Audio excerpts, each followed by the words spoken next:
এক রাতে পুরো জঙ্গলে হঠাৎ দেখা গেল এক রহস্যময় নীল আলোক। সেটি দেখতে পেয়ে বানর বলল, উফ, এটা কি? আর এটা কোথা থেকেই বা আসলো? এটা নিশ্চয়ই কোনো জাদুর জিনিস। আমি এটার রহস্য বের করেই ছাড়ব। সবাই শান্ত থাকো। জঙ্গলের সুরক্ষার দায়িত্ব আমার। আমি এর ভালো মন্দ বিচার করব। সবাই চুপ থাকো। তারপর পাথরটি এখান থেকে উড়িয়ে চলে যায়। এটি দেখে তারা আরও অবাক হয়ে যায় এবং পাথরটির পিছনে পিছনে দৌড়াতে থাকে।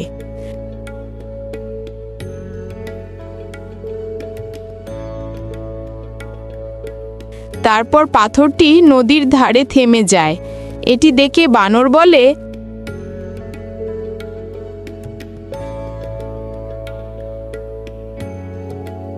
ওহো, এটা নিশ্চয়ই জাদুর পাথর। এটা সবাইকে মেনে নিতে হবে। এটা আমার, এটা আমি নেব। এটা কিসের পাথর আমরা কেউ জানি না, অতএব এটার প্রতি আমাদের লোভ দেওয়া যাবে না। তারপর শিয়ালটি পাথরটি শুতে যায়। ছোঁয়ার সাথে সাথে আলোটি বন্ধ হয়ে যায়। এটি দেখে সিংহ মামা বলে, এটা লোভীদের জন্য না, বুঝেছো এবার? এটা আপনি ঠিক বলেছেন, সে সব বিষয়ে নাক গলায়। আচ্ছা, তোমরাই বলো, আমার মতো বুদ্ধিমান কে আছে এই বনে? সে কথা বলতে বলতে হঠাৎ পাথরটি আবার জ্বলে ওঠে। জ্বলে ওঠার পর পাথরটি আবার উড়িয়ে চলে যায়।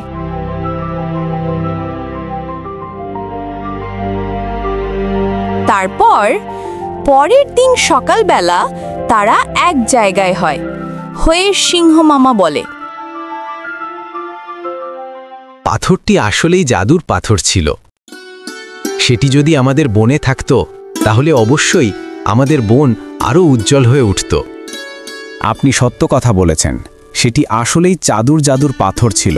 সেটি থাকলে আমাদের বনে অবশ্যই উজ্জ্বল হইত, কিন্তু পণ্ডিতের লোভের কারণে সেটি আর হলো না। তার লোভের কারণে আমরা বারবার হেরে যাই। এখন কি সব দোষ আমার? তোমাদের দোষ ছিল না? শুধু আমার দোষ ধরতেছ? হ্যাঁ, সব দোষ তোমার ছিল। তুমি কেন সেটি শুতে গেলে? তোমার কারণেই তো সেটি উড়ে গেল। সব দোষ তোমার। আমার জানা মতে আমার কোনো ভুল ছিল না। আমার যা সত্যি মনে হয়েছে তাই করেছি। আর এই বনে আমার থেকে বুদ্ধিমান কে আছে? আমার সাথে ভেবে চিনতে কথা বলিও। দেখছেন তার অহংকারটা? সে নিজেকে সবসময় বড় মনে করে। মনে হয় তার থেকে কেউ বুদ্ধিমান নেই। এত অহংকার ভালো না। হয়েছে, আর তর্ক করিও না। হাজার হলেও সে আমাদের বন্ধু। এই আপনার কারণেই সে বারবার ছাড় পেয়ে যাচ্ছে। আপনার কারণেই তার জন্য কোনো শান্তি খুঁজে পাই না। কি এত বড় কথা? আমার কারণে তুমি শান্তিতে থাকতে পারো না? আমি কি তোমার কোনো সময় খাবার কেড়ে নিয়েছি, না তোমার প্রতি বাধা দিয়েছি? আমি বললাম না ঝগড়া করিও না। আবার শুরু করে দিলা তোমরা। নিজেকে এত বড় মনে করো। এই কথা শুনে সবাই চুপ হয়ে যায়, আর কেউ কথা বলে না। তারপর একদিন সকালবেলা সবাই মিলে খাবারের সন্ধানে বের হয়। তারপর যেতে যেতে হঠাৎ সে পাথরটির সাথে রাস্তায় দেখা হয়। পাথরটি দেখতে পেয়ে বানর বলে, ওই দিন রাত্রে এই পাথরটি ছিল, তাই না? হ্যাঁ, এটাই ছিল। আজকে কেউ এটাতে হাত দিও না। আমরা কেউ হাত দিব না। আপনি পণ্ডিতকে সামলান, কারণ তাকে নিয়ে আমাদের সন্দেহ আছে। তার কোনো বিশ্বাস নেই। কি এত বড় কথা? আমার প্রতি বিশ্বাস নেই? আমি কি অতটা খারাপ? আবার তোমরা নিজেদের মধ্যে ঝগড়া শুরু করে দিলে। সবাই চুপ হয়ে যাও, দেখি কি করা যায়। এই পাথরটি নিয়ে এখন কি করবেন? এখন এটা আমাদের স্থানে নিয়ে যাইতে হবে। তুমি তোমার সুর দিয়ে এটা উঠে নাও। চলো, আমাদের জায়গায় নিয়ে যাব। তারপর হাতি মামা সে পাথরটি তার সুর দিয়ে পেঁচিয়ে নেয়। পেঁচিয়ে নিয়ে সেটি তাদের আড্ডাখানায় নিয়ে যায়।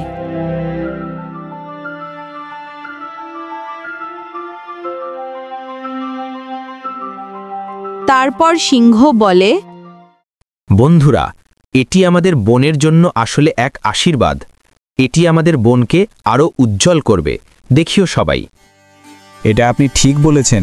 যখন থেকে এটা আমি হাত দিয়েছি তখন থেকে আমার মধ্যে একটা শক্তি কাজ করতেছে। মনে হচ্ছে আমার শক্তি আরও দ্বিগুণ হয়ে গেছে।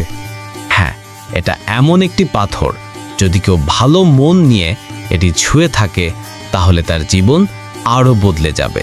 আর যদি কেউ খারাপ মনোভাব নিয়ে এটি স্পর্শ করে তাহলে সে কিছুই পাবে না, বরং তার খারাপ কিছু হবে। তো বন্ধুরা, ভিডিওটি কেমন লেগেছে তা অবশ্যই কমেন্ট করে জানাবেন এবং এমন ভিডিও পেতে আমাদের সাথে থাকবেন। ধন্যবাদ।